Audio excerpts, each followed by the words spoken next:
Hello বন্ধুরা, শুভ বিবাহ ধারাবাহিকের আগামী এপিসোডে দেখানো হবে ক্যামেরাম্যান ছবি তোলার সময় পিছুতে থাকে, আর তখনই তেজ হুমড়ি খেয়ে পড়ে যেতে চাইলেই সুধা তেজকে ধরে ফেলে, যার ফলে একটি রোমান্টিক দৃশ্যের সৃষ্টি হয়। এদিকে চারদিকে সুধার কাজের প্রশংসা শুনে ইমন তো ভীষণ রেগে গেছে।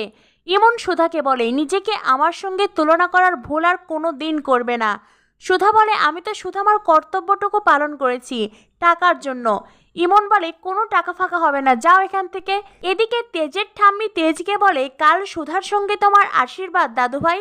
ঠাম্মি বেশ খুশি হয়ে কথাটা বলেন, আর তেজও দারুণ খুশি। অপরদিকে সুধাদের বাড়িতে বিয়ের প্রস্তাব এসেছে, আর সুধার জেঠিমণি তো ধরেই নিয়েছেন এত বড়লোক একটা বাড়িতে তার মেয়ে দোয়েলেরই বিয়ে হচ্ছে, তাই জেঠিমণি মনে মনে আহ্লাদে আটখানা।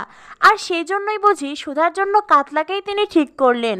জেঠিমণি কাতলাকে কথা দেন আগামী 2 দিনের মধ্যেই সুধাকে তার হাতে তুলে দেবে। একদিকে তেজের ঠাম্মি আসছেন সুধাকে আশীর্বাদ করতে, আর অন্যদিকে জেঠিমণি কাতলার সঙ্গে সুধার বিয়ে দেওয়ার জন্য কথা দিয়ে দিয়েছেন। তো বন্ধুরা, কি হতে চলেছে শুভ বিবাহ ধারাবাহিকে?